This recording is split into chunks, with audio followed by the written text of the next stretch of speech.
Le stade m'a laissé travailler, on aurait terminé depuis très longtemps. C'est parce Des images filmées dans le bureau d'un magistrat du parquet de Calamou. Le journal Africa News s'est empressé d'écrire et de publier. Herman Bogno, interpellé et en détention au parquet de Calamou pour trafic d'influence, insolvabilité et occupation anarchique des sites du complexe Omnisport à Tarafael. Fake news, Herman n'a jamais été en détention.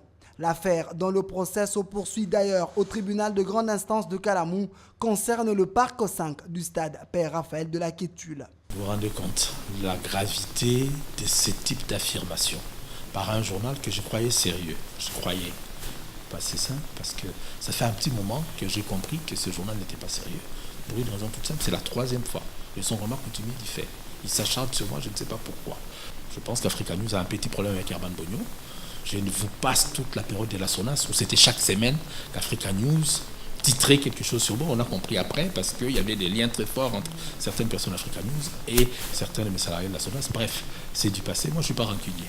J'ai juste envie de comprendre. Je vais encore saisir l'INPC, je crois que c'est votre organe de presse, pour redemander à nouveau qu'on examine ces cas, qu'on me dise si vraiment il y a un souci. Pourquoi je n'ai même pas le droit d'avoir un droit de réponse dans un journal qui se distingue quand même par des attaques personnelles et surtout non fondées et mensongères. Donc quelque part, informer c'est bien, manipuler c'est mal. Le secrétaire général du COC constate un acharnement d'un journal qui tient à détruire l'image d'Herman Bogno.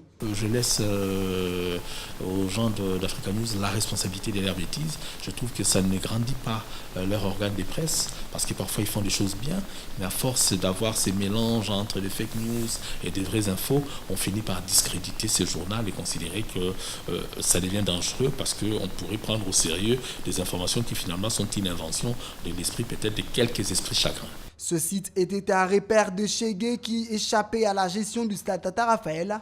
Aujourd'hui, grâce aux moyens personnels d'Herman Bogno, le parc 5 est redevenu habitable.